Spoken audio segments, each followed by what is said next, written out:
Hey, Kansas City. Welcome back to another episode of the KC Leaders Podcast. I'm your host, David Maples, and I'm so excited today to have Herston Fails on the show.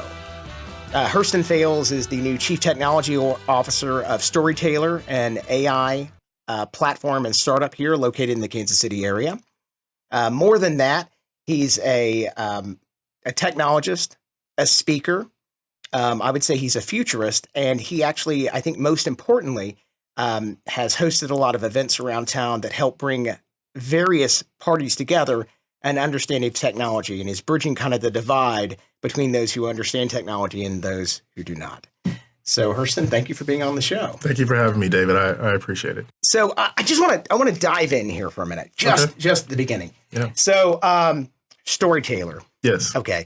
Chief Technology Officer, it's a brand new thing for you. Yes. And I met JQ, who's the founder of the program. Correct. And plug here, if he hears this episode, we'd love to have you on the show. He will hear this. I texted him before I came in. Okay, excellent. So, Storytailor, I want you to talk about it in your own words, but I just want to say this is I just got to gush about this for a second. As somebody, KC Leaders in my other life, we're building a generative AI platform, very different than Storytailor, more business geared. Right. But this is a platform that creates custom stories where your child can be the center of their own story using generative AI. And I'd like you to talk about it just for a minute. Yeah. So at a high level, the platform allows you to build stories dynamically while utilizing some tooling via AI, of course. A little bit different from traditional like prompt-based story like building, in that these stories are unique to prompts that are on the back end systems. And so while you are in fact inputting information that you want to show up in the story, there are some guardrails just to make sure that individuals are protected. And so there's actual layers of what I would call true prompt engineering that's happening on the back end, where there's actual inputs and then those inputs generate outputs, which is very different from what you would see with like a ChatGPT, where you go and enter in some information, you get random and oftentimes obscure feedback if you're not specific and don't know exactly what to put in. This kind of takes that extra layer of work out of it and makes it just more fun and immersive. So the end result is something that you can actually read to a young person without issue.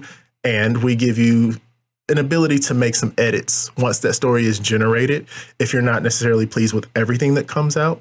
If it's maybe too whimsical, and that does happen on occasion, but you can go in and make some edits to that story and then save it and then go back and read it. And you can also generate additional layers to that story. So like, let's say you read the story all the way through and you're like, man, I'd love to see how much further this adventure can go, or my kid really loved this part. Let's see how much further we can take the saga. You do have the option to continue that story, and it'll take all of the things that you already entered and just add on another layer to that story. So it's really, really sophisticated, and will be more sophisticated in the future as we expand our feature offerings. I think it's a really cool piece of tech, and it's very different than our own platform that we've been building. It does share some similar things on the back end, actually. Of course. But, similar things. But that being said, I've already shown this to like 10 people. Awesome. And they said, oh yeah, I'd love to do this and get my kid involved with this and actually make my kid, like, imagine a bedtime story, if you will, where your child can be the center of the story, or even use these kind of tools with their parents' help to generate their own stories and own adventures. Absolutely. I think it's a really cool piece of tech, a nice piece of kit, and I just thought it was really cool. Same. So really cool stuff. So that is at Storytailor.ai. But if you do a search for Storytailor, it should come up for you. We'll have links to this in the show notes below it and on YouTube. So that's Storytailor, TAILOR.ai. So wanted to dive a little bit deeply. I met you at a speaking engagement just a little bit over a week ago. And the reason I really wanted to get you in studio now is I want you to talk so I saw you in this room using technology, introducing people to like kind of the Boston Dynamics robot, kind of dispelling some of the myths around artificial intelligence, robotics, drones, all these technologies, because as we know in most of the mass media, it seems like a lot of people dwell on the negative kind of connotations of these things. I mean, science fiction, right? Of course. You got to have a bad guy. If all the robots in your science fiction are all really helpful, I don't know what you would end up with at some point. Yeah, the storyline is not nearly as compelling. I mean, Bicentennial Man is probably one of the few. Yeah, and if you remember AI, the actual movie AI, that showed a very different perspective of where robots could potentially head. But yeah, even then they kind of villainized the concept of, sentient intelligence through technology, and it took a wild turn if you've never seen that film. It's a great film. It's a Spielberg vehicle, and I think Jude Law has a role in it at some point. Yes. And I think he says as a robot, they made us too fast, too smart, and too good, and the humans were jealous. There's some thing to that, a point in the movie. Yeah. And again, it's that whole villain kind of thing. And absolutely. But it's a good movie. It's very interesting, and I would say it was probably years ahead of its time. Agreed. Thinking about that. Yep. But that being said, I didn't mean to go off on a tangent there, but I would like to know a little bit about your background, because you're not a Kansas City native. I am not. I'm not. So how did you end up here? Like most people, a job brought me here. Specifically, the spinoff from Sprint, which was Embark at the time. And so I actually worked in Wake Forest, which is just north of Raleigh. Ironically enough, it is not where Wake Forest University is. Wake Forest University is in Winston-Salem. So a little bit of fun trivia there for those who are not from North Carolina. But I worked at the Embark office there. They were the landline service of Sprint, and they had just spun off into a new brand because I guess Sprint wanted to offload that company at the time, or that part of the business model at the time. And then another position opened up here in Kansas City. So I was an intern there out of college. I graduated from North Carolina A&T State University in Greensboro, historically black college. I would say number one, but it's fine. People argue that. I'm giving a talk at a Southern conference next week, and they would disagree. I'm sure. So, and I respect all HBCUs. There's certain level of shared love and knowledge when it comes to the existence of HBCUs. But yeah, out of college, went to Embark, had a position open up in Kansas City. My goal was to get out of North Carolina at some point. No disrespect to North Carolina and some of my people who are there, but there are parts of it that are a little less enjoyable. And I lived through some of those interesting experiences, especially in like the late 90s. Early 2000s, there was some tension when it came to what people call racism, but just general bigotry. Sure. So there was some wild stuff happening there. My dad was a pastor, and so it made for some unique things that took place. And so after seeing that, I was like, okay, I gotta go and see new skies. And Kansas City opened up as an opportunity. Moved out here, went to work at Embark. Was there for maybe a few months. And then, of course, they had reorgs. Didn't even know what that meant out of college. Basically, it means, hey, we're going to lay you off, but we'll give you some money so you can live for a little bit of time. And that kind of started my journey here along marketing and all kinds of things. And I've had some really interesting positions over the years that have allowed me to learn a pretty wide array of things. If I'm not mistaken, I looked at your LinkedIn profile, I stalked you a little bit online, and tried to figure out what was going on about you. You've kind of always been involved with, if there's one single epicenter point, it's always been related to technology type driven things. Yes, absolutely. So I have actually been interested in technology for a really, really, really long time. And by that, I mean like single digits age. If you contacted my mom or asked her at some point, she would easily tell you, hey, yeah, he's been interested in robotics. He's been interested in electronics. He's been interested in computers and design, and everything that I'm doing now, I have actually been interested in or was interested in when I was really young. But here's the thing. It's funny. Steve Jobs famously said you can only connect the dots looking backwards. You can't project them into the future. Mm-hmm. And it seems like you're a person of the age who's exactly positioned where you need to be based on what's changing in technology right now. Yes. So that actually comes from a curiosity that I intentionally cultivate. I've been in some corporate environments where they don't cultivate that curiosity, and it can be very challenging for a person like myself. I see how more things are connected than how they're separate. In most corporate structures, that's not how they're built. They're built to construct silos, to keep different things separated, with the idea that they will somehow create uniform success by staying in their own lanes.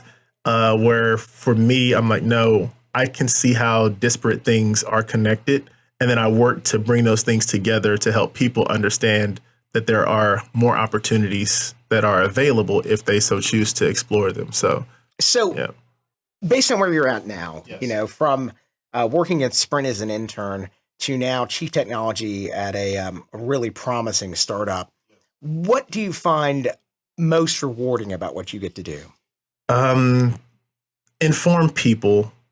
I've told you before, and I'll say it again. I believe the lowest hanging fruit feeds the most people. I think a lot of times, especially in technology, we're very pie in the sky type people. We see so far out, and sometimes it's so far out even when it's up close, right? So VR and AR, virtual reality, augmented reality, and then mixed reality solutions. Just as an example, we started to explore them. And then when people didn't adopt right away, we began to be frustrated and we kind of went on to the next technology. And we hadn't really truly fully explored what the opportunities were in those spaces. And this, again, just a singular example. And so as I see technology shifting, I've had a lot of conversations with people who feel like, okay, we're not necessarily included in the way that this is being built. And why is that?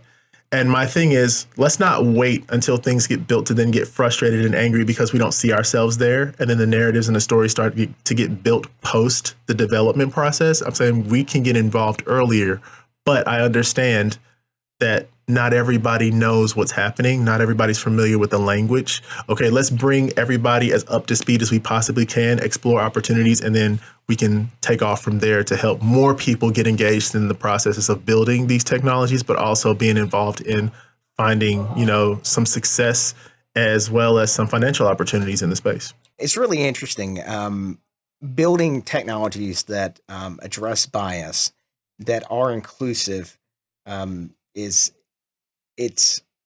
interesting when these pieces of technology and from my own experiences, my other podcasts even, there's bias. It's if children don't see themselves in the movies, my wife is a designer and a creative, and she talked about why Into the Spider-Verse she thought was a very, very important movie. It's an animated film, and I think in the Marvel universe, inclusion was it was until we had some of the later movies like Black Panther, etc.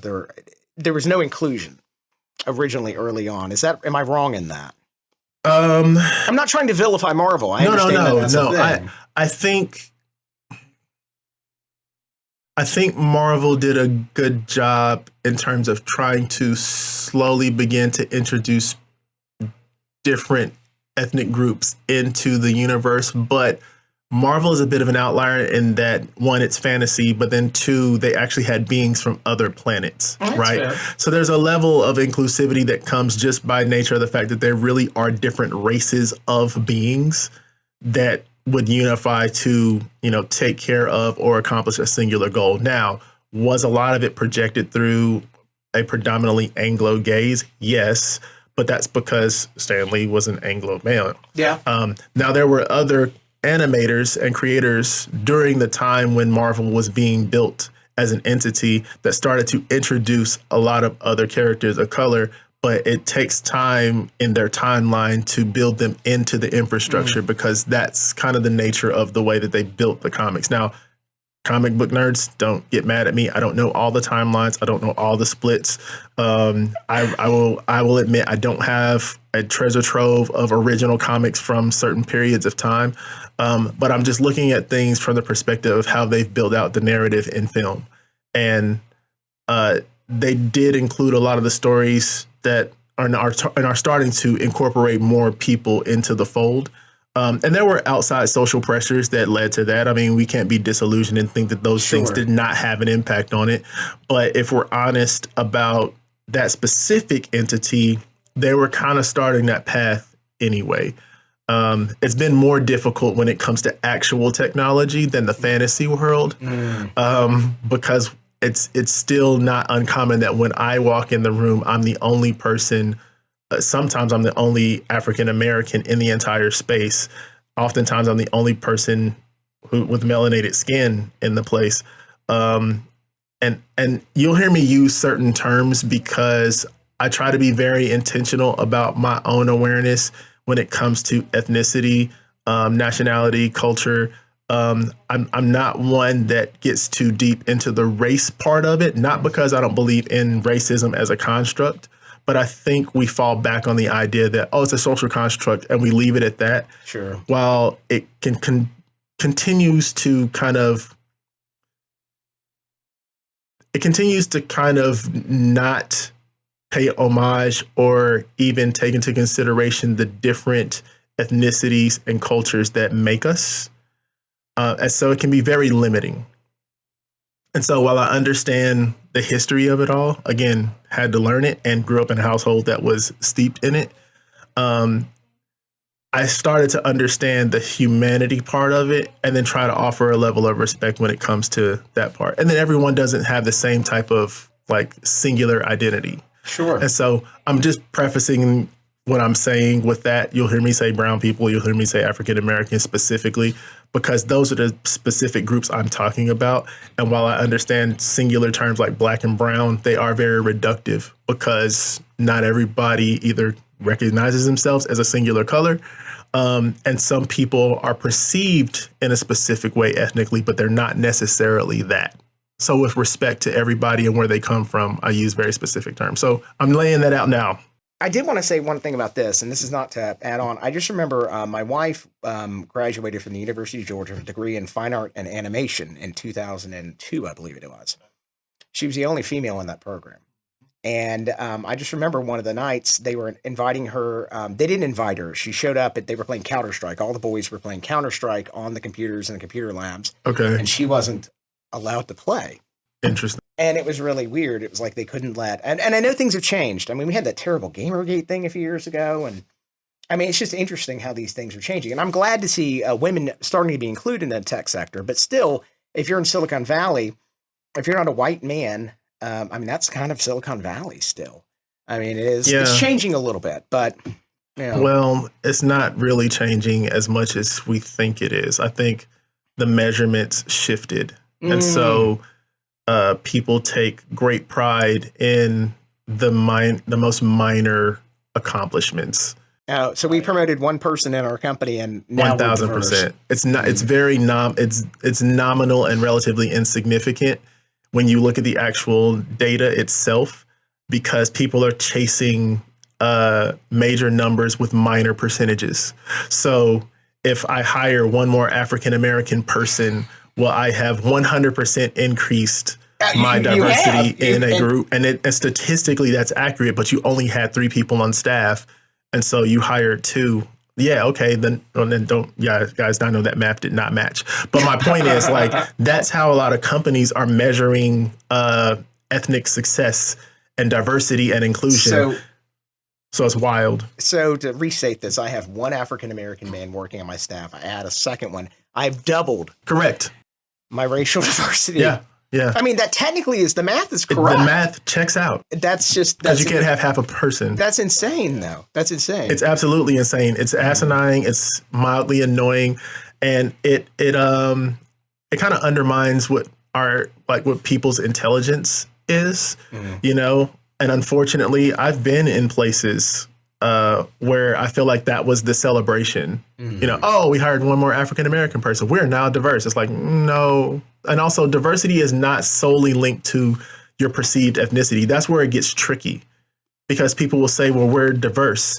Well, as an example, if I was a KU grad, no diss to KU, but just as an example, if I was a KU grad and I was from here, lived here my whole life, but everybody that I was around was also KU grads who also lived here their whole life, technically, I am ethnically diverse, yes, but in terms of my thinking, it's 100% possible that I don't think any different from anyone around me. So in terms of perspective, there's no shift in that, which doesn't allow for me to understand outliers and other use cases where we could add value in a community. So you're talking about not just racial identity or nationality or religious background and upbringing. Yep. You're talking about a difference of a diversity in thought and opinion.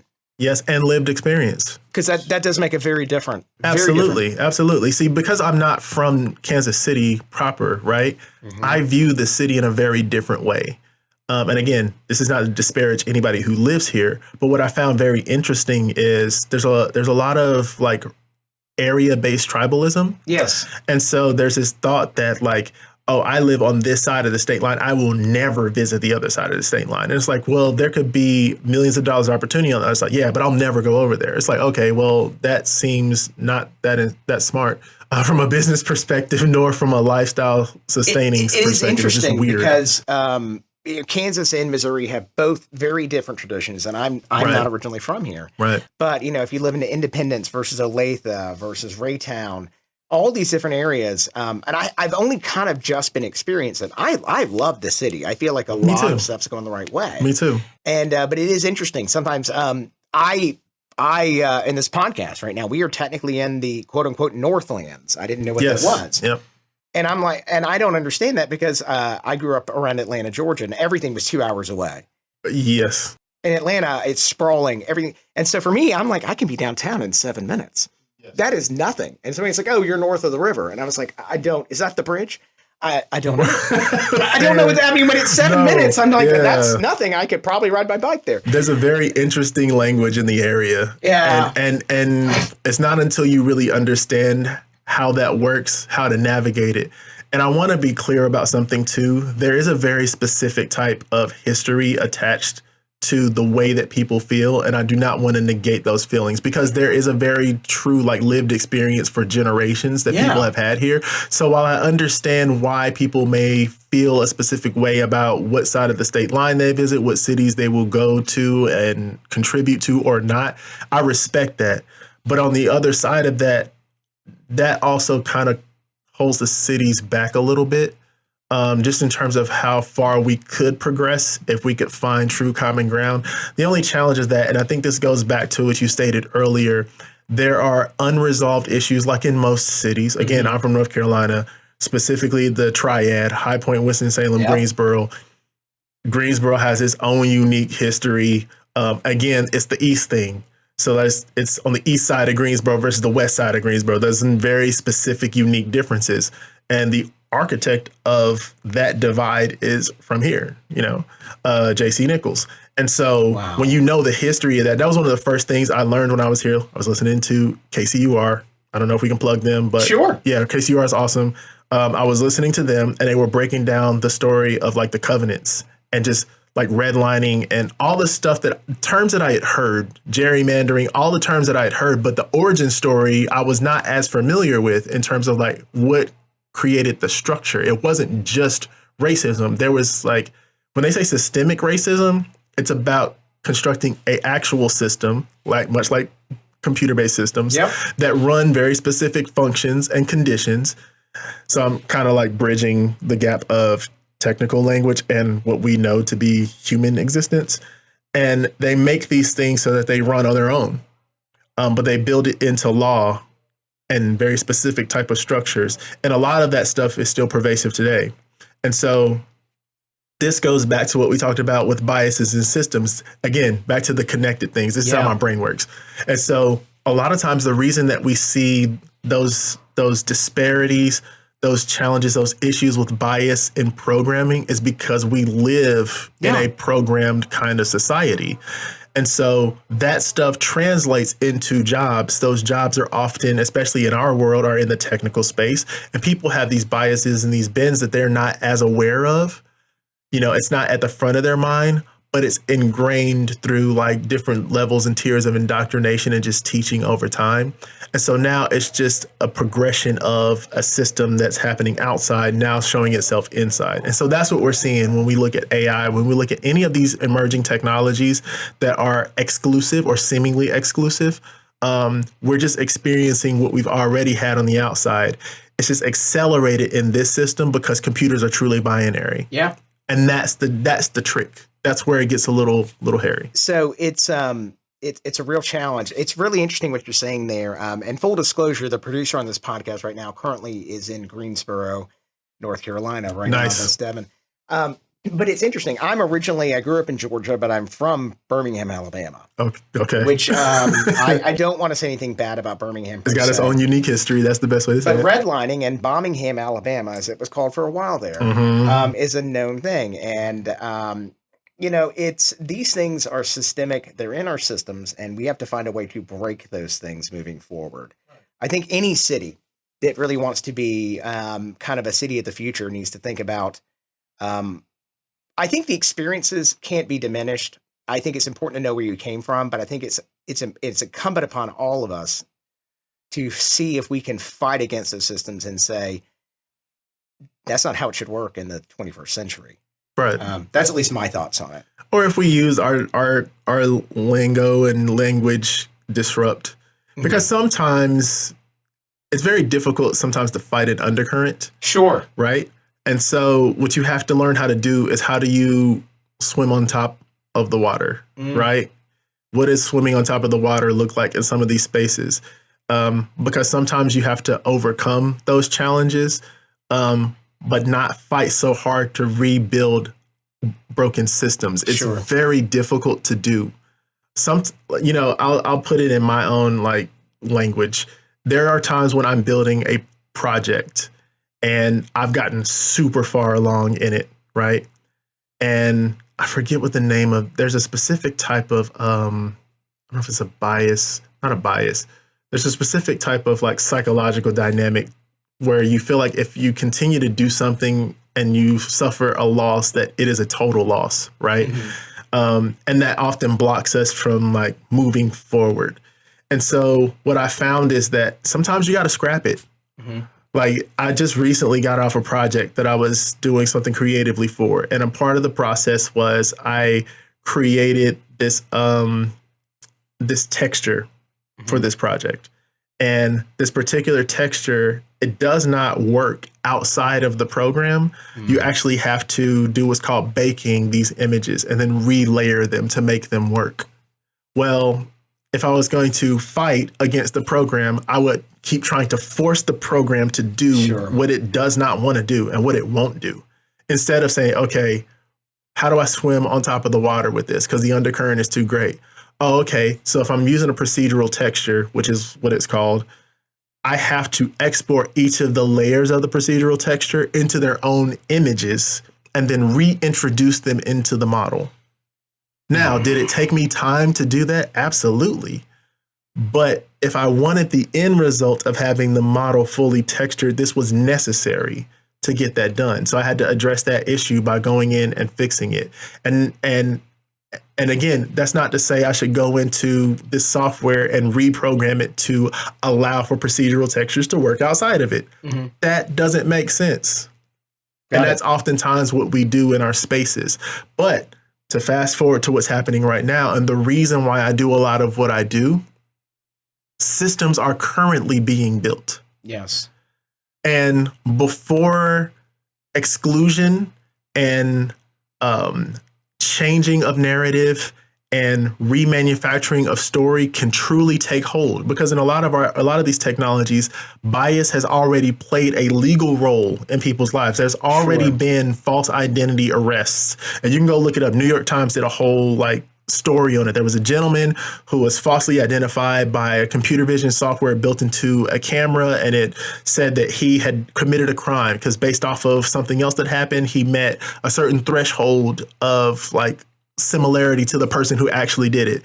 They took him into custody. It was a whole thing, and they were like, oh, yes, a false or mistaken identity, right? This has already happened. We're not talking about super far out in the future. But it's so early in the development of these systems that we do have an actual ability to have a profound positive impact on the outcomes that happen within 5 to 10 years. But we should not sit around and wait so that we can then be mad at us not being there. And that's the shift for me mentally. That, to your very first question, that's why I do what I'm doing. It's it's a kind of like, just to boil it out from the listeners a little bit, it's kind of like complaining about gluten being in what you were baking after you've already got the cake there. Absolutely. You have to address these systems when they're being built. It's really hard to fight against the technology after it already exists. And we already know from a training standpoint, we know, and I'm getting a little far afield from KC leaders, we know that predominantly all these imaging systems were trained on Caucasian people a lot of times initially. And so false identity, HP had the terrible, several years ago, they had the false identification of Black people and confusing them with, I think, primates. Yeah. Google had a similar challenge. Yeah. And it's just, you wonder who's sitting around this room. And I don't necessarily, it's partly the systems. Nobody thought about it. Nobody thought to ask, hey, did we test this on a different group of people? When we do human subject testing with medical devices or medical things, we're supposed to be testing them on a lot of different groups, et cetera. Yes. So we have an idea if there's a bias that shows up, because you can marginalize a group of people very, very easily and end up with very bad outcomes. Yes. And I feel it's important to have diversity of background, experience, race, ethnicity, and all these other things in the room when we're making those initial baking decisions, for lack of a better term. Yeah.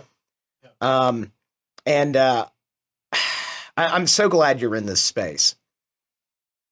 I want to ask right now, this is all tied into what you're doing.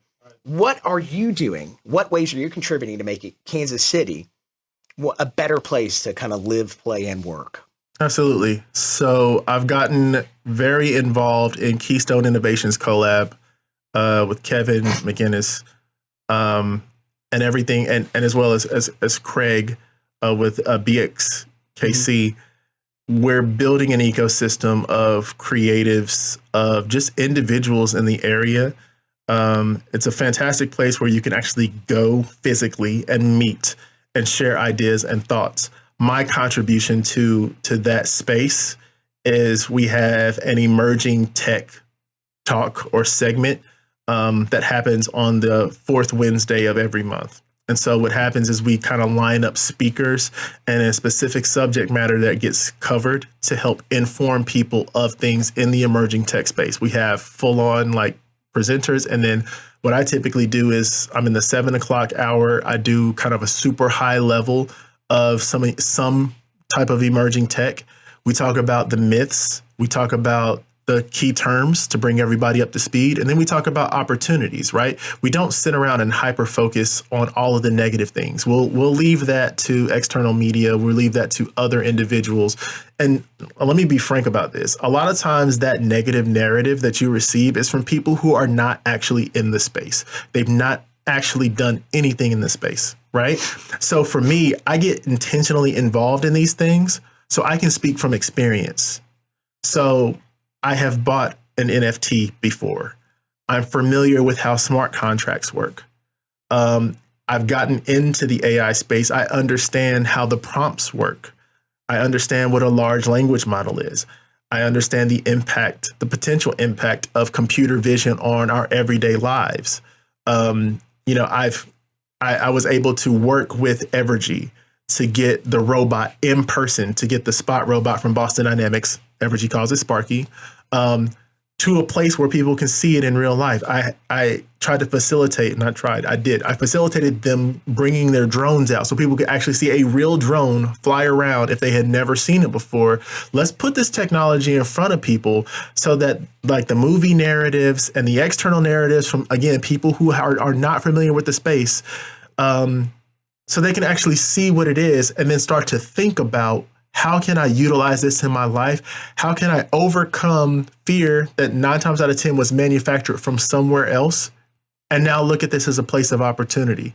That's my contribution to this. And right now that contribution is relatively small to the size of Kansas City. But I think eventually we'll be able to expand what it is that we're working on, specifically my own personal mission of making sure people that are informed. I think we'll have an opportunity to see that grow so that more people feel empowered and less disenfranchised and disempowered by the things that they're experiencing right now. That's my aim and goal. When I hit that stage and when we have those sessions, that's what I'm trying to do every time. And I should also note that Keystone has speaker sessions and a bunch of other events that happen throughout the week. every Wednesday, like clockwork, 5 to 8 o'clock, there are always sessions every week that happen. And I would encourage anybody who listens to this, technical or non, just come and sit in on some of those sessions because people are creating amazing things. People have really cool lived experiences that they hit the stage and they share. And if you have a really cool experience, you can also hit the stage and share it. If that's one of those things that you want to kind of get out into the public. So that's my role, one that I can point exclusively to as a technical consultant. So a lot of that external work and extra work that I do, I offer services to groups and organizations that I feel like they need because I've been in like the professional and corporate spaces and found that those services are not often given or afforded to people who really need them. And I want to make sure that they get that as well. So when I do my videography and all that kind of stuff for my different clients, or if I do brand or identity design, or I do periodic website updates, I understand in most of those instances, and a lot of those groups that I work with are nonprofits, they don't typically have access to people who do that on a long-term basis. And so it gets very difficult to maintain that in a highly technical world. If you don't have somebody technical that you can talk to help inform you of things, it can become very easy to get lost.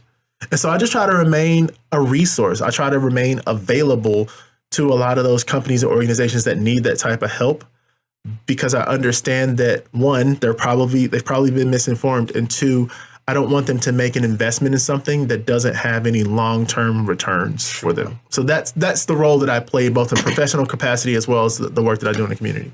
I met you through the Keystone collab, actually. Right. And just, I guess, just to plug something on the KC Leaders podcast, it's been requested that as we're putting the show notes together and putting all these things, we are going to be putting together a resource guide kind of within the website, so anybody can go there. We're going to have a map with different locations around town just to help amplify the voices already out there. There are a lot of good places out there to find the resources, but we felt like that was something we had it requested, and we're doing it on the show. And that's one of the things we're working on. Is there another initiative or project you want to talk about? Keystone Collab, we'll have in the show notes. We'll have it down there. Yes. Is there another thing you're involved in you think is really, really dynamic and cool? So there is a ticketed event at the Nelson Atkins Museum.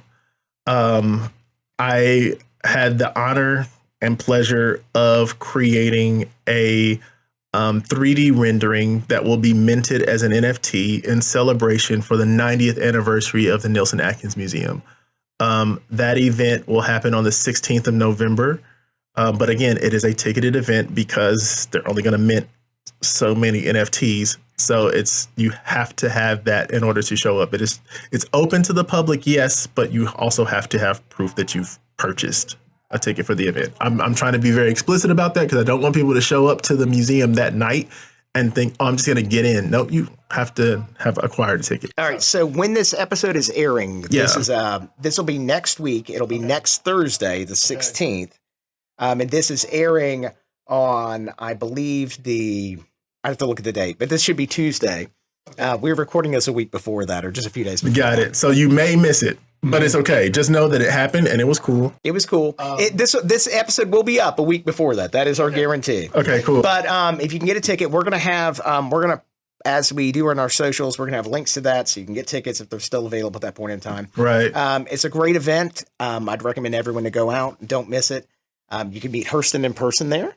Yeah. And it's really cool. And if you're part of the Kansas City community and you haven't had a chance to go to the Nelson Atkins Museum, yes, please go. It is a phenomenal art museum. I would say it's in probably the top 20 in the United States. Yeah. It's amazing. They have actual water lilies by Van Gogh there. They've got one of the giant triptychs. It's a very cool museum. It's an amazing space, and I think everyone should experience it if they can. And if I can plug something, so the leadership that's changed more recently has put a ton of effort into being actively inclusive in the art that shows up there, which is important. I've got a couple of people that I know who actually have pieces that are up there. If you've never seen work by Chico Sierra, you should absolutely check it out. He's one of the most phenomenal artists in Kansas City. Warren Harvey is also another one. I don't think he has a piece in there yet, but he deserves to have a piece in there. There are a few artists around the city that do some amazing work, and Kansas City's full of fantastic artists too. Let me preface it with that. The reason that this museum can be the way that it is, and you can have so many incredible pieces that are there, is because you have that energy of art here in Kansas City. And I will say what's really unique about the Nielsen is that they have the older part of the museum, and then they had an addition that's more contemporary. So it plays a fantastic role. It bridges that gap between older pieces, your Rembrandts, Sure. That era of time, the more realistic oil paintings that you would come across, the Impressionists, some Cubism stuff. But then you can go into the more modern branch and see art from local artists as well as more contemporary artists, and the way that they kind of cross the generations when it comes to artistic representation is amazing. It's a jewel that I don't know that people in Kansas City really understand the value of, at least not right now. But it has been noted in some national forums and nationally syndicated published material that it's one of the top 10 museums in the country. It's incredible. And I just don't know that enough people go and really experience that museum the way they should. And it's open to the public. They do have paid exhibits from time to time. Again, the event that I'm doing is paid or ticketed. But there's a ton of just free things that happen there. And you can just go in and look at the art. It's beautiful. And there's a cafe there. So if you want to get a coffee, you can do that too. See, that's the amazing thing about Kansas City. There are so many, there are so many quote unquote hidden gems in the city. And I think that's a problem because we had Lisa Pena on the show. She has these urban hikes through Kansas City. Yeah, Lisa's awesome too. And they show, and she takes people to stuff they've never seen. We got a couple of muralists we want to get on the show.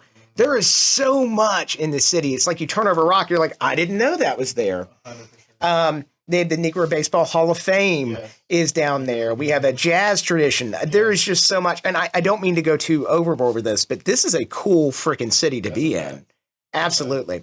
So I'm going to shift gears for just a second. What kind of unique opportunities or challenges do you see for Kansas City in the coming years? I'll start with the challenges and then I'll go to the opportunities because I want to finish. Sounds nice. good. Okay. Challenges, like in most major metropolitan cities, we still have some pretty clear socioeconomic divides. Yep. And a lot of times those also play across ethnic divides and just disparities in that space. Again, this is not uncommon to any larger or metropolitan city. That's kind of the unfortunate nature of it. And we've already talked about at a high level the history of that. So we still are trying to navigate that challenge. And again, it's been built over time. It will take a lot of time to disrupt and or rebuild unless, we get, I don't know, a group of Avengers in an array of space. And I'm just using that as a term because we talked about Marvel earlier. Sure. To assemble and maybe shift some things from a socioeconomic standpoint. And then just general societal challenges, the narratives that surround both what it means to be in this part of town versus that part of town. I live in Wyandotte County. Unfortunately, we get a lot of that, a lot of backlash and a lot of flack. And I'm not a huge fan of it at all. And that challenge is persistent on both sides of the state line and sometimes at the state line. Yeah. So we still have a lot of work to do to try to overcome that and find commonality, especially in places where we could both elevate each other. And by that, I mean both parts of the city, Kansas side or Missouri sides. So there's a lot of work to be done there, as well as a lot of the narratives. And it's not narratives based out of conjecture. It is fact with the whole East of Truth trope. I've heard that exists. It's annoying. It's frustrating.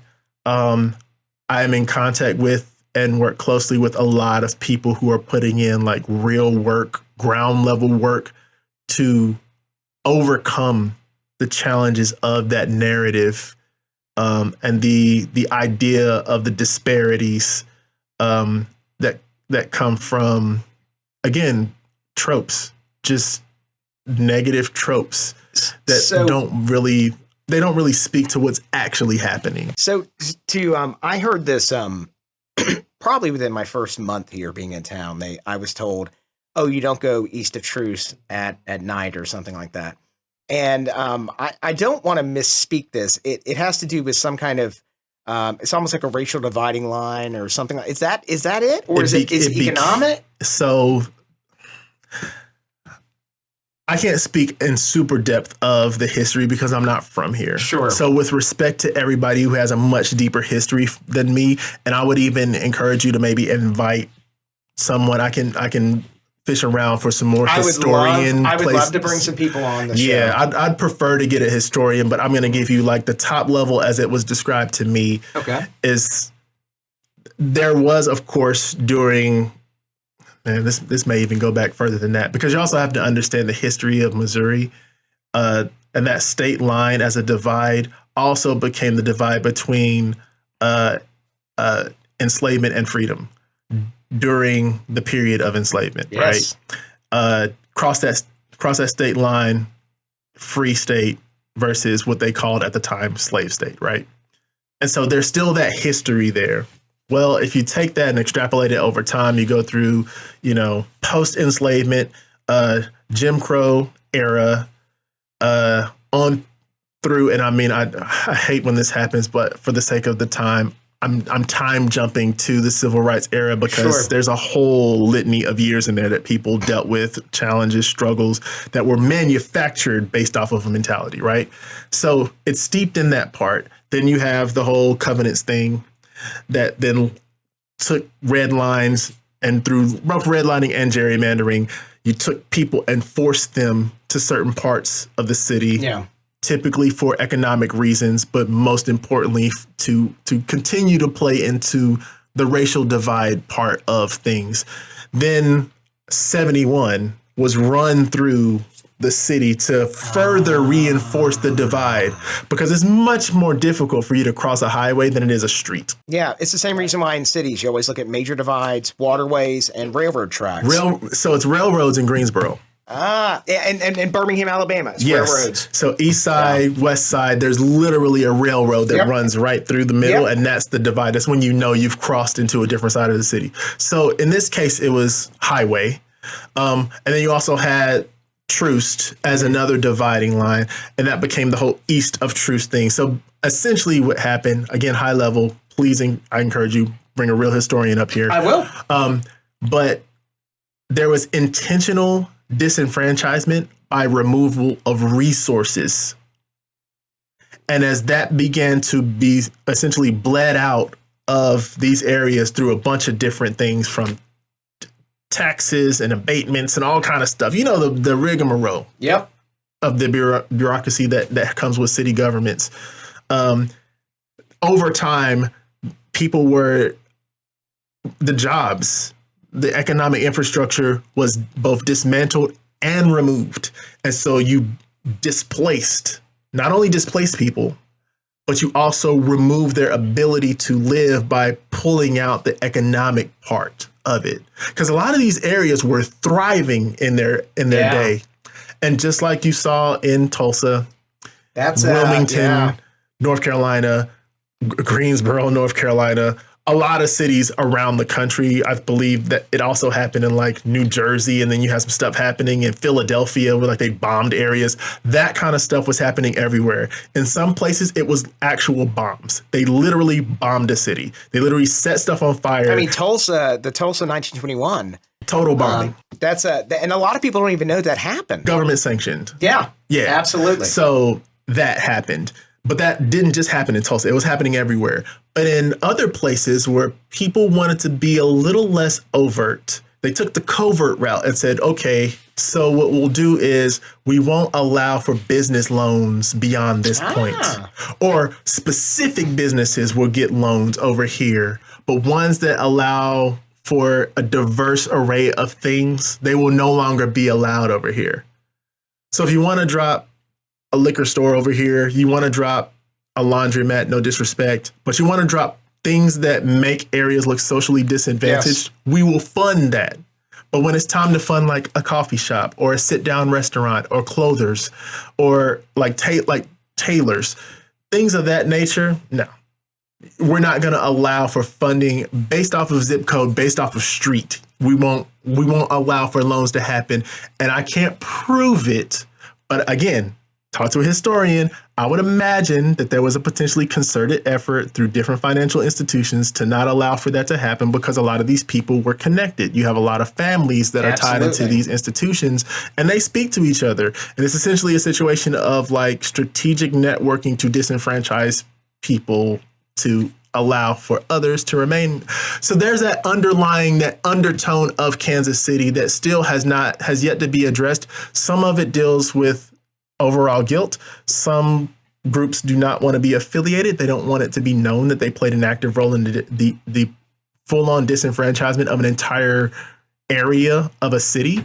Because for some, if you looked at it at a super high level, it can also be looked at as like social genocide, because deaths happened and like literally tragic things have happened to families over time. If I can share a brief story.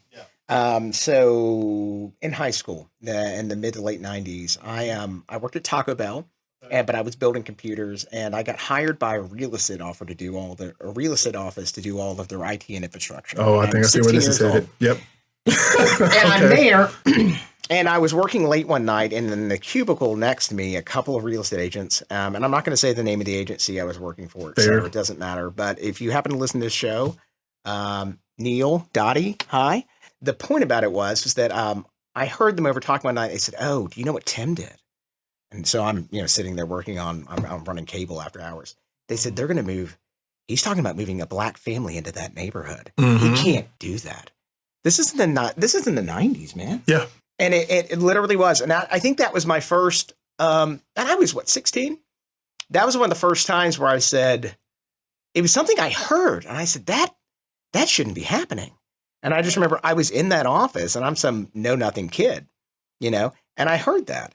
And for those of you out here who think that these things don't happen, these things actively happen today. And I'm not lecturing. They happen. Just look around, open your eyes. It happens. Yeah. So to the next question, how do you help overcome that? How do you approach, fostering like unity or collaboration within the things you're doing? How do you overcome that? So this actually goes to the second part of your question, and opportunity has a direct connection to this. So the way that I change that is I'm very intentional about the connections that I make with people, and I work hard to offer value to those folks, but then also connect them to other people who are doing similar or aligned work. So that's one of my own personal missions. And I try to do it daily in terms of making those connections and ties.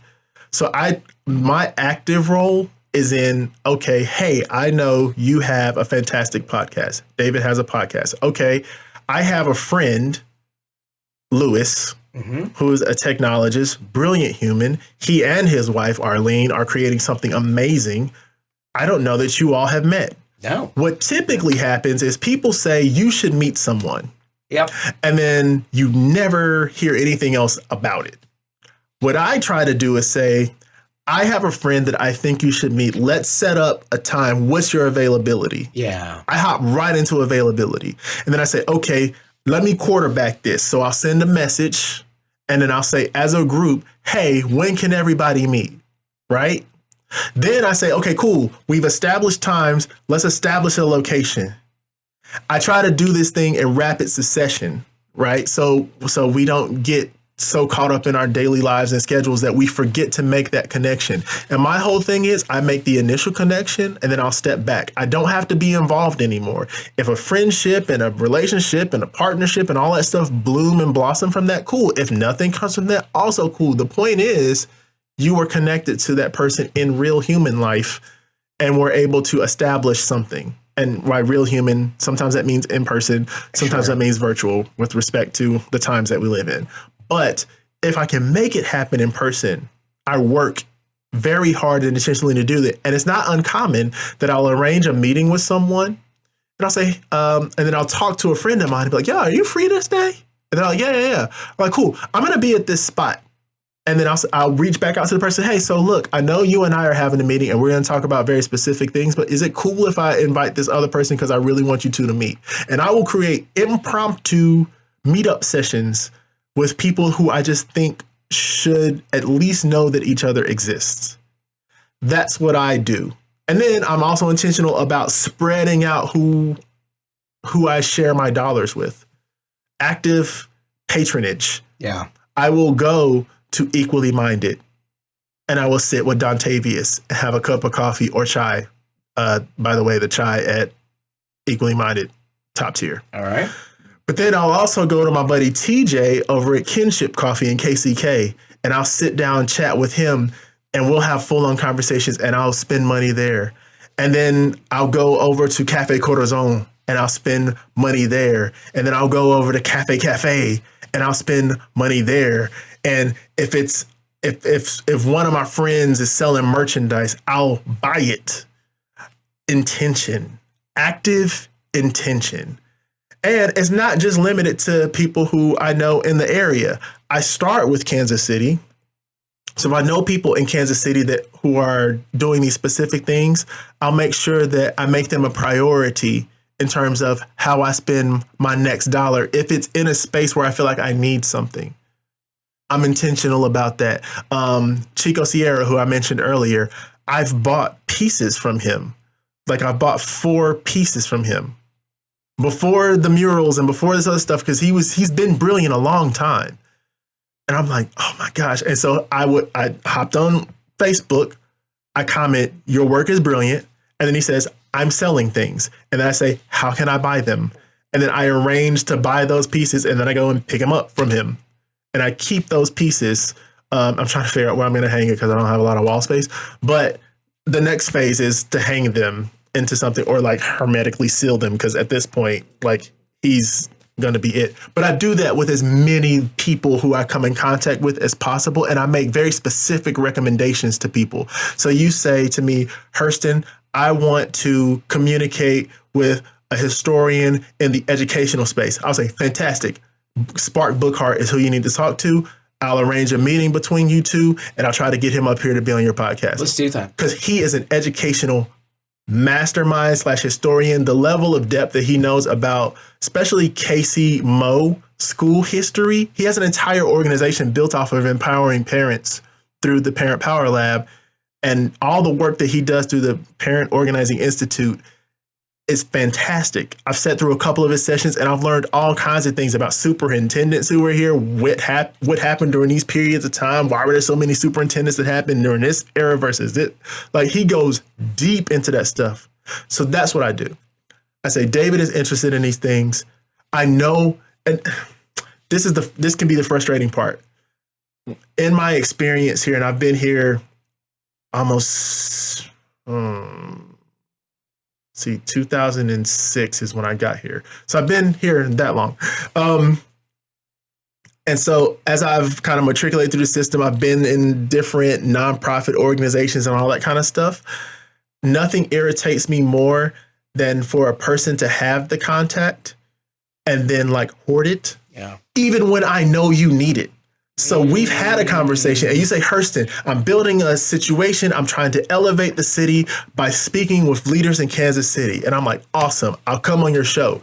It's not uncommon for people to come on your show and you never hear from them again. That is true. And then you'll say, "I'm still looking for leaders." And they're like, "That's awesome. Good luck on that. Hope you find them." Whereas me, I'm like, "Oh, I've got 5 leaders in my head right now that I will, hey, you need to go up to David's. I want to crowbar this stuff open, man. 100%. And that's the part that I think eventually will help the city. The more intentional we get about sharing not just our financial resources, but also our connected resources, the better the city will eventually grow to be. We can realize that full potential, but we have to be intentional. And that's where I try to fill that gap. Is there a personal experience or lesson? What got you here?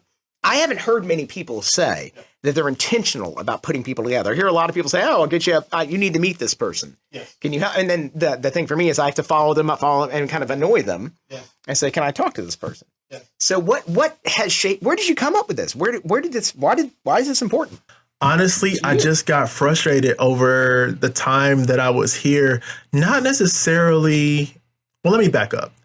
Early on in living here, I established very quickly that Kansas City is a amalgamation of circles, right? Sometimes those circles form a Venn diagram and there is overlap. Yeah. Right? But oftentimes, and I don't know if this is like a scarcity mindset or what, but people will feel like, oh, because I know this person and it took me potentially this long to establish this relationship, I must now hold on to it with every piece of fiber and grip that I have and not avail this knowledge base, group base to anybody else because it took me this long to earn it. You have to earn it. It's a common mentality, and it's not just in Kansas City. You said you came from Atlanta. Atlanta is very similar to that. Yes, it is. Even Greensboro, very similar to that. Different because Greensboro is a smaller city. Atlanta is a massive city. Yeah. So very different. And then you have like socioeconomics, you have ethnic differences. Like it's very different. But if we put that in the context of Kansas City, I am trying to make more of the circles that I'm connected to overlap more to where they almost seem like they're singular. And I work very hard not to allow some of the ridiculousness that can pop up in some of these relationships to cloud the ability for that to continue to happen. It is not uncommon for me to be having a conversation with an individual and they voice some type of tension or issue that they have with someone else. And I'm like, hey, have you spoken to that person? No, I haven't said anything. So do they know you feel like this? No, they don't know that I feel like this. I mean, you might want to reach out to them. And I don't play both sides to the middle. Yeah. I'll say, hey, I don't know that they understand that the way you understand it. And here are some other considerations to just put out there again, outside looking in, and I'll let them know. This is my whole thing is my 1.5 cents, right? You can take it or leave it. But this is my 1.5 cents on this particular situation. Now, can we come to common ground? Is there space for common ground? And sometimes there is, sometimes there's not. But I still hold my relationships with both groups, with both people, because I don't find value in the tribalism. Again, it goes back to that tribalism part that I talked about earlier. That happens in circles too. So what I attempt to do is make sure that doesn't happen because I've seen it during my matriculation here through all the different avenues, from my time in retail to my time in marketing to my stint that I served in a nonprofit. I was a member of 100 Black Men of Greater Kansas City, and then I was the president for 4 years. And there were some interesting things that I learned about circles and people and networking and that kind of thing. And those experiences really opened my eyes to the value of being intentional about connecting, even when the world is actively working to disconnect. So what is one actionable idea or piece of advice you'd like to share with the listeners? I think this goes back to what I said before about intention. We should all strive to be a little bit more intentional in some of the things that we do. Even the things that seem insignificant. A lot of times in that perceived insignificance is the most value. And so I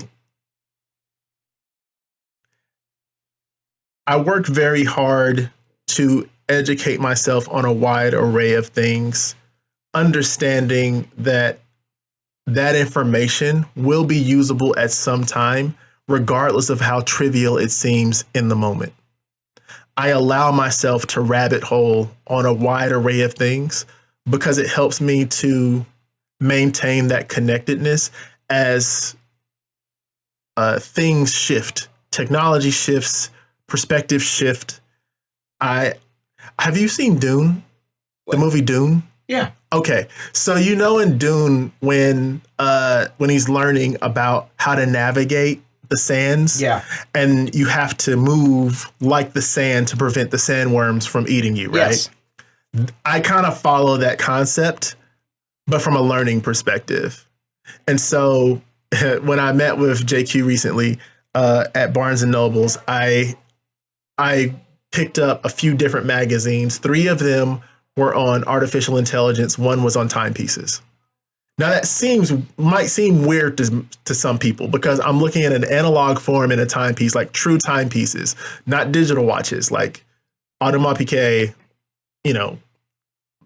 high-end watches, De Bethune. I'm a huge fan of De Bethune. I kind of just recently got onto them.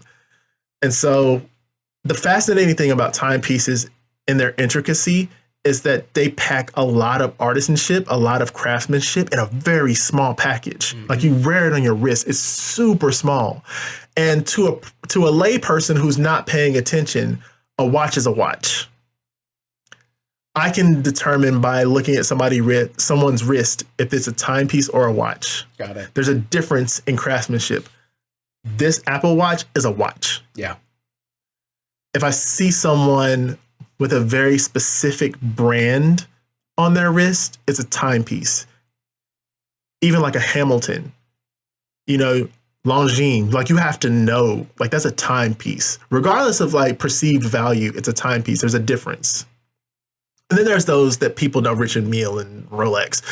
Fantastic brands, also artisanship, all of that. More easily recognizable. Then there's those outlier brands, Breguet, and you're like, do you know what that is? And so I do that across the board. And that allows me to have the kind of flexibility that I need to hold whatever kind of conversation. But then I also know about Hoka shoes. I dig deeper into like the sneaker culture. So when I see someone with a specific pair of shoes on, I'm like, oh, okay, you have a very specific taste when it comes to those types of things. But I do that across the board, jewelry, everything. So like even as I looked at your ring, like your wedding ring, what's unique about the twist in that is that it's unusual because for a couple of reasons. That form is not typically placed inside of a men's ring or a band. It doesn't mean it cannot be, but that decision to get a band that twists tells me something interesting about you. And it would be my entry point into a conversation with you if I didn't already meet you and know you. I think you're one of maybe the 5th person. It's a Mobius strip, and we had them designed. My wife's matches. There you go. And so those are like the nuanced things that I pick up on. And I go outside of some of the common things, right? So with you, I'm not necessarily going to go to your shoes. Mm-hmm. I like your boots, but that's not where my focus would be because I don't think, and I'm assuming that when you put them on, you thought these are the unique identifiers for me when I walk out of the house. No, but your ring, that choice that you made, however many years ago you made it, there's something unique about that speaks to me. And I've had this happen so many times with just people I've come in contact with. I once had a coworker that I worked with. She's an awesome person. I don't want to call her name because I don't know if she'd be cool with that. But she had on this necklace. And this particular necklace was, it was from Tiffany & Company. And it was a bean. Specifically, that was the name of that charm. Mm-hmm. And it's a Picasso, a Poblano is one of the relatives or descendants of Pablo Picasso. Got it. I don't know if it's like his daughter, granddaughter. Anyway, she's an artist, and she did a line for Tiffany & Company, and that particular piece was the bean. So I saw it, and I was like, okay, of all the things, like I scan a person, and of all the things that she might have on, that's the outlier. That's a unique piece because everybody's not going to know what that is and everybody's not going to get it. I said, is that a bean? She was like, yeah. It's like from Tiffany & Company. Yeah, from the Picasso line. Yeah. She's like, so I got this because the nickname for my daughter is Bean. Right? Seemingly insignificant. No one else in the room saw it. Never even asked about it outside of that. And there's a human connection piece that comes with being able to identify those things. And so that's a part of, I hope that answers your question. Yeah. A part of that for me. So for you, the actionable piece of advice is just like observe kind of the people holistically in their whole being. Yes. There were choices that went into what you put on today. Not maybe every piece of it. Right. Yeah, but there were choices. Like your glasses, for example, Yes. the way you do that, the way your lenses work, etc. Yep. That is an intentional choice. This Yes. man took things. I don't want to get off the topic here, but there's a movie called Joe versus the Volcano from years ago. Okay. And I don't know if you've ever seen it, but there's a scene in this. Is Tom Hanks in that? Tom Hanks in that. Yeah. There's a scene in that movie where he's talking to the driver, and he's like, well, "What kind of clothes should I wear?" And he's like, the driver, the chauffeur, or whatever it is, says, "You're asking me what kind of clothes you should wear. I mean, clothes make the man. You know, if you don't know what kind of clothes you need to wear, you don't know who you are." And I've always thought it's one little snippet in this comedy, which is you don't need to put this in the thing, but it's this one piece of advice in the film that I felt was somewhat profound to me whenever I saw it initially. And I was like, literally, there's a reason behind the things we do. And I think that's important, to kind of connect with people and find out where there is. My wedding ring, the fact that you noticed that is really, it's quite flattering. Number one, we've only had probably 4 or 5 people ever talk about it. They were either in jewelry or you just gotten married and somebody's like, of course, checking out your ring. And that was a thing for us. So how do you stay informed, connected, and engaged in the Kansas City community? How do you do that? I hate to keep saying it's intention. So I find people who are doing things impactful in the city, and I communicate and connect with them to see if there's common ground where we can both add value to each other in some form or fashion. And then I get active on trying to create that value for them. Got it. So that's what I do in the city. And then I try to put myself in different positions. Sometimes I get invited to different things. So for instance, the NFT project with the Nielsen, that actually came via a recommendation by somebody added me on LinkedIn. Because the call was placed out to, there was a gentleman who made the request, I believe his name is Jeff. Jeff made a request. Lewis, my friend, added me and said he might be a fantastic person to connect with. Had a communication with Jeff. Jeff said, "Oh, this is cool." I also happen to be a technologist who's also creative. So that commonality led to me being included on the project. But that was an invitation. Again, seemingly insignificant invitation, because a lot of times we overlook stuff like that. Yeah. Things will pop up, people at you, and you just ignore it, or you just go drop a simple like, but there's no follow up, and so we miss a lot of those opportunities. My wife, Cynthia, there's this gentleman who on occasion has these dinners. His whole thing is bring somebody with you, and we want to sit down and have interesting conversations and just see what everybody's up to. Very simple. There were times when I turned down the invitation to go, and then there were times where I was like, no, I'm going to go. I'm going to show up to this dinner and sit and talk and have conversations. The conversations are almost always interesting. I meet really unique people from around the city who I've never met in my life, and I don't have any direct ties or connections to. But then we meet over food and have a conversation, and then we continue to go on about our lives. Sometimes we, link up on LinkedIn or some social platform, and we stay kind of tapped into each other, and we follow. What I also find enriching for me is I will be on LinkedIn. I'll have a first degree connection who achieves something, and it may be a person that I've never met in real life. I will still congratulate them as if we've known each other for years and say onward and upward, I really am excited that this new thing is happening for you, and you seem to be excited. You're at least excited enough to post it on here. And so congratulations. And it doesn't take anything to be positive. I don't expect to get anything from it. A lot of these people, like I said, they don't know me in real life. We're first degrees because we found some general common interest, but you know how that goes on LinkedIn. You find somebody, they do something cool, and you're like, hey, you want to connect? They're like, yeah, sure, let's connect. Cool, no problem. But very few people take it a step further. Yeah. And so, again, I'm not perfect at this. I'm trying to get better at it. But when someone connects with me on LinkedIn, one of the things that I try to do, this little hack for people who are trying to figure this part out, when you go and you connect with somebody and they accept your connection, thank them for accepting you into their network, and then let them know that at some point in the future, you'd love to contact or connect with them. Sometimes it can be immediate. Sometimes they'll be like, yes, we need to meet now.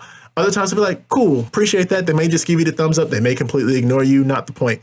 The point is that you established a connection through gratitude for them even accepting it.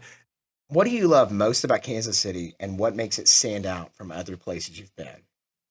Geographically, it's central to the country, so you can get almost anywhere within 2.5 to 3 hours, which is probably one of the most undersold things when it comes to the city. I can be in downtown Times Square if I get a 5 a.m. flight. Absolutely. By 9. Yeah.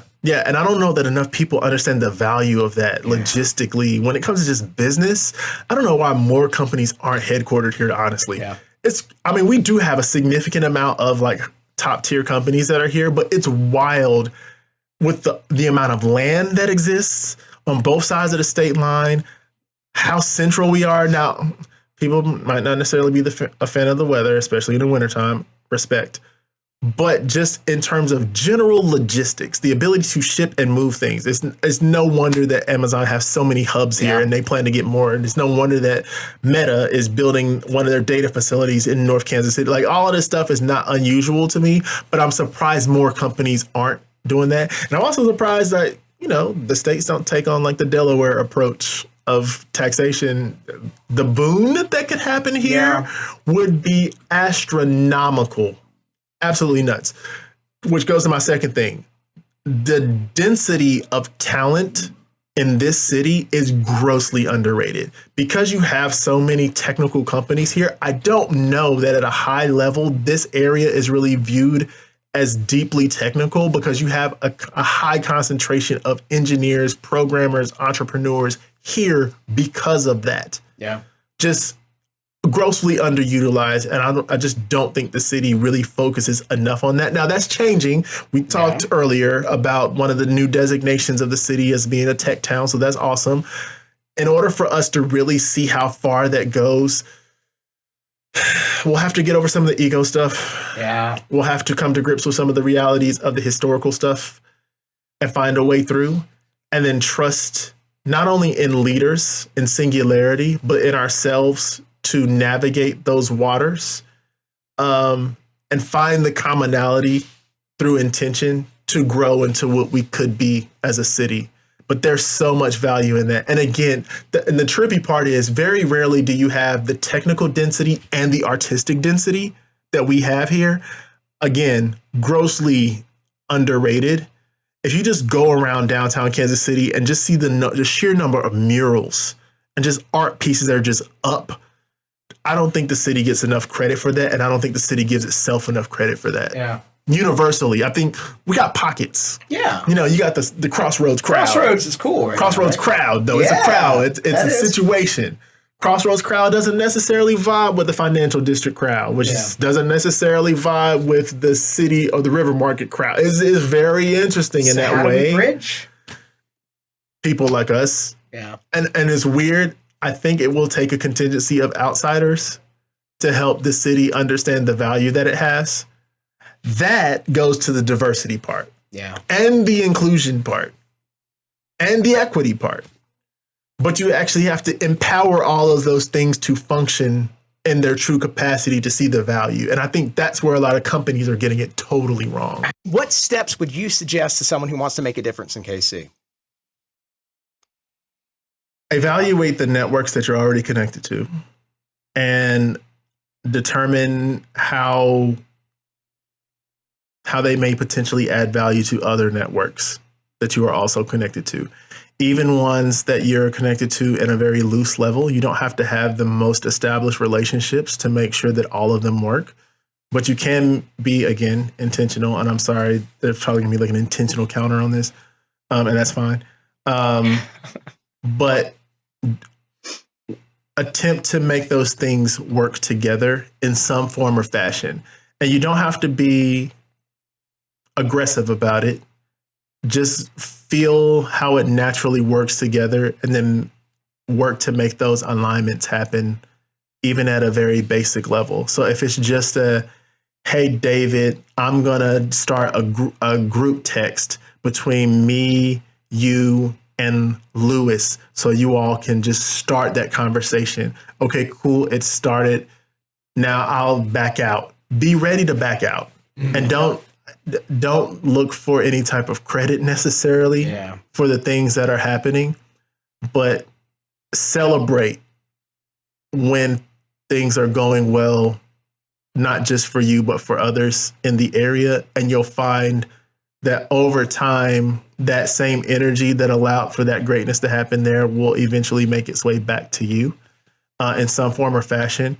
And it's not necessarily about an expectation. It's just been my experience, especially as of late, when things in life started to shift. The energy that I was putting out, especially the stuff that I was doing at Keystone, there started to be a lot of intersection and overlap. And I think anybody can benefit from something like that. And I'm like this close to like constructing a formal rapid connection course. I've been ruminating on it. I kind of did a test of it at Keystone one night. There was a speaker that wasn't able to make it. And so I'd already had the whole idea of rapid connection anyway, but I wanted to kind of put it to the test. And I think people got some value out of it. So I could find a way. So the way I talked to you about scanning and finding small things, I would love to teach more people how to do that. Just so they know how to explore that part of it and make those connections. That's a really interesting idea. So when you look out into the KC landscape right now, who are leaders, influencers, what have you, or just good humans who inspired you? We do not have enough time for that, just in terms of the list of people. I know so many fantastic humans. It's my short list. Well, of course, my wife. She's doing some amazing and profound work, especially when it comes to helping people share their story and their experiences. And the work she's doing with Launch Crate, and even the work that she's done recently with Don Carter and the Joy in Pain tour, deeply transformative work. I went through the last session. I had an opportunity, of course, to see the first session that they did. And then the last session, they were significantly more seasoned and they had the rhythm and flow and everything down. And it actually helped me as I've had to transition out of the full-time gig that I had into the work that I'm doing now. Just the way that I'm able to now reframe things has been very, very helpful. So if you get a chance to see Cynthia Fails speak somewhere, I know she's going to be at the Global Entrepreneur Week next week. Actually on Thursday, so the same day that I present in the evening, she's presenting in the afternoon hours for Global Entrepreneur Week. So go and sign up for that because you do have to be registered. It is free, but go and register and go and check out her session. I know she has some overlap with Don Carter's session, so maybe bounce between both sessions, but absolutely check out hers just in reestablishing joy. I think I've mentioned a couple of names already. Spark Bookhart with Parent Power Lab, Edgar Palacios with the LEC, Latinx Education Collaborative, Cornell Ellis with Block, Brothers Liberating Our Communities. All three of those organizations work in the educational space. Spark focuses more on parent advocacy, while Edgar and Cornell focus on educational representation for people of color. Cornell focuses on African-American male representation in the classroom. Edgar Palacios focuses on the Latinx representation in the classroom because the numbers bear it out. You know, we need more individuals there to empower our young people who identify in those respective ethnic groups. And then Laura Palacios, Edgar's wife, she's a fantastic human. Gosh, so many people. And please forgive me, guys. There's so many of you all, it would be difficult. JQ Searles, and of course, the work that we're doing with Story Taylor is a huge deal, huge opportunity to help expand story and narrative to include more people, which has not been happening in the past. And also, to re-engage imagination. I think it's important to do that, be able to continue to hold on to that childlike wonder or re-engage it as you get a little bit older. It gets easier to detach from that. Keep an eye out for Lewis Bird and Arlene Bird's. Their story is going to be, oh my gosh, you guys have no idea. They have a documentary that they released. I will send you the link. We should absolutely link that up so people can go and watch it because the battle just hold on, guys. Strap in. It's going to be wild. I get goosebumps talking about what's getting ready. I wish I could give you more. I'm legit getting goosebumps. I wish I could tell you all more. More will avail itself, but the work that power couple is doing is phenomenal. Mark my words on this right now. Phenomenal. Watch. Absolutely. There's so many more people. Your sister. Yeah. Is doing amazing work.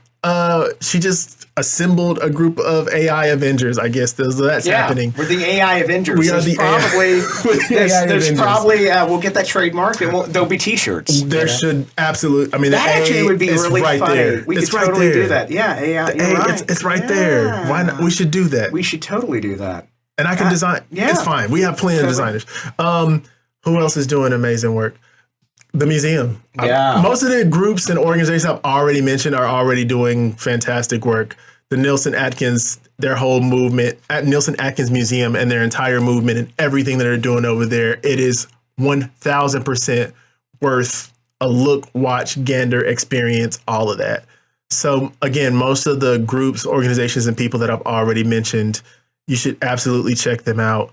And if you want more, a list of them, people, and maybe that's something to think about. Yeah. Some type of informal directory. We've already started putting that was suggested for the podcast. Because I know you mentioned it. Yeah. I think finding us a way to centralize that and have it like managed would be cool. We've been talking about that for a while because it feels like all these things are in so many different places. And I'm not trying to displace anything. I just want to send people to where they need to go. Kansas City on both sides of the state line. I love to look at Kansas City like a galaxy. Yeah. There are so many stars, both known and unknown, that just exist in this city at varying levels of their stardom. But Kansas City is truly a galaxy. There's been some amazing talent that has come out of this city that are known at a national level. The young man, Kalen, who was doing work with Ellen, he's from Kansas City. I did not know that. Yeah, KCK. He went through the Kauffman Scholars Program. That's the only reason I know about that, because my wife told me about him like early on. So he's a product of Kansas City. Janelle Monáe, Kansas City, Kansas.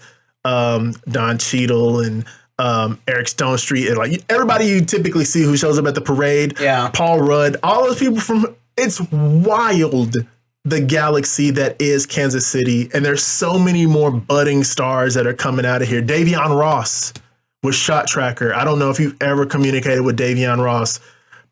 One of the most underrated pieces of tech and entrepreneurs coming out of Kansas City. It has been a crime on this city that we don't know more about the work that he put in with Shot Tracker and everything that's there. I've seen so many people just develop amazing pieces of technology that come out of the city, and it's just not known. So I think coming up with a galaxy directory of all these stars might make some sense. That's a really good idea. So we're gonna put that on the site.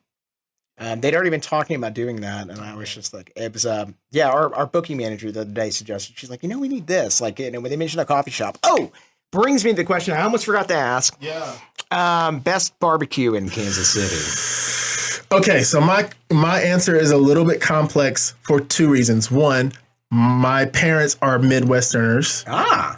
Even though I was born in DC and raised primarily on the East Coast, we always had Midwestern barbecue. Sorry, North Carolina people.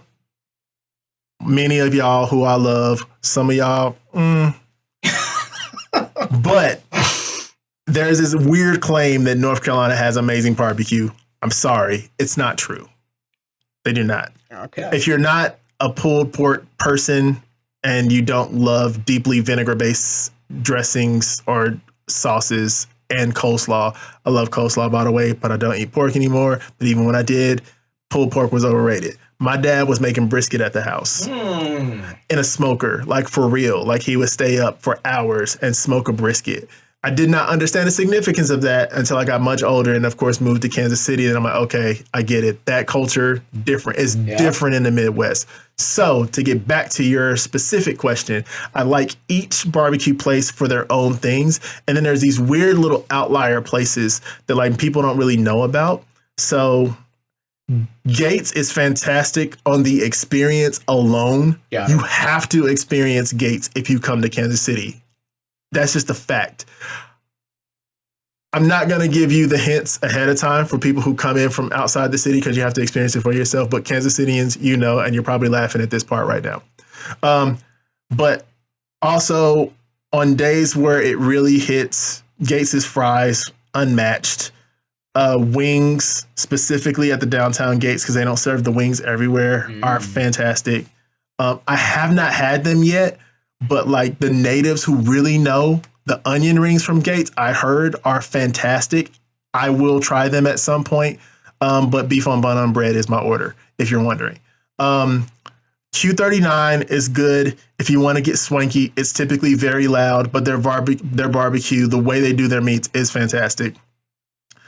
Jack Stack is probably best known for their sides, and that's fair because their sides are solid.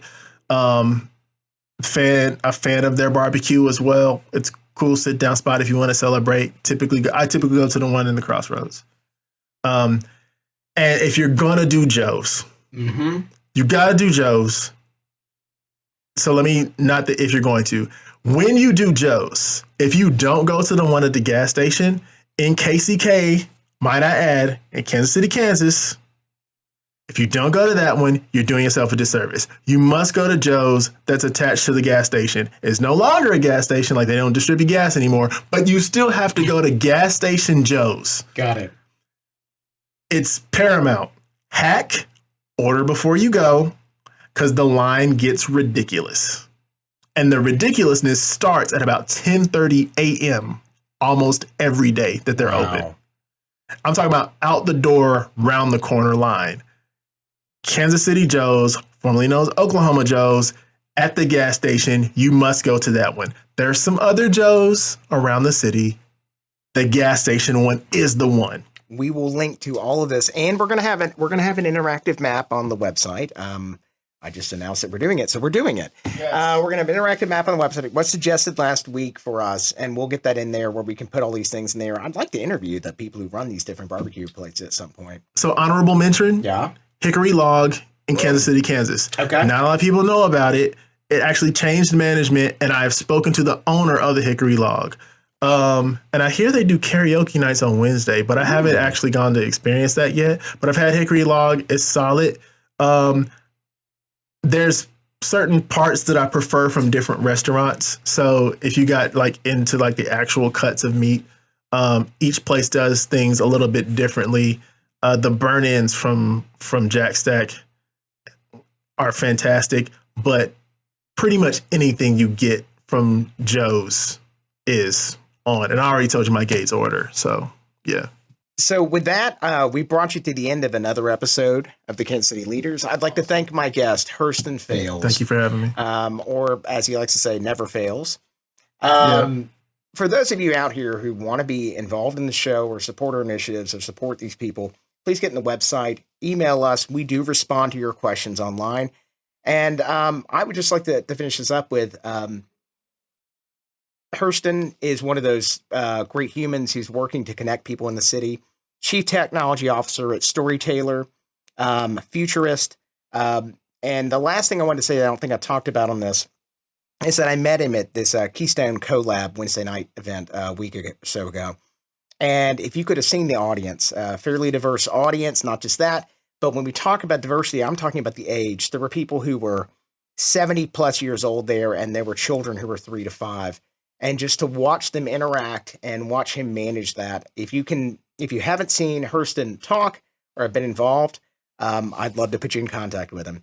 Again, thank you for coming on the show today, and I just can't thank you enough. It's been wonderful. Thank you for having me. I appreciate it. The persistence I also appreciate, because life's. Yeah. And it can be hard to keep it all together. So thank you all for getting everything coordinated. I really appreciate it. Thank you for listening to the KC Leaders Podcast. Please remember to like, share, subscribe, and leave a review wherever you listen. For more information about this podcast, you can visit kcleaderspodcast.com.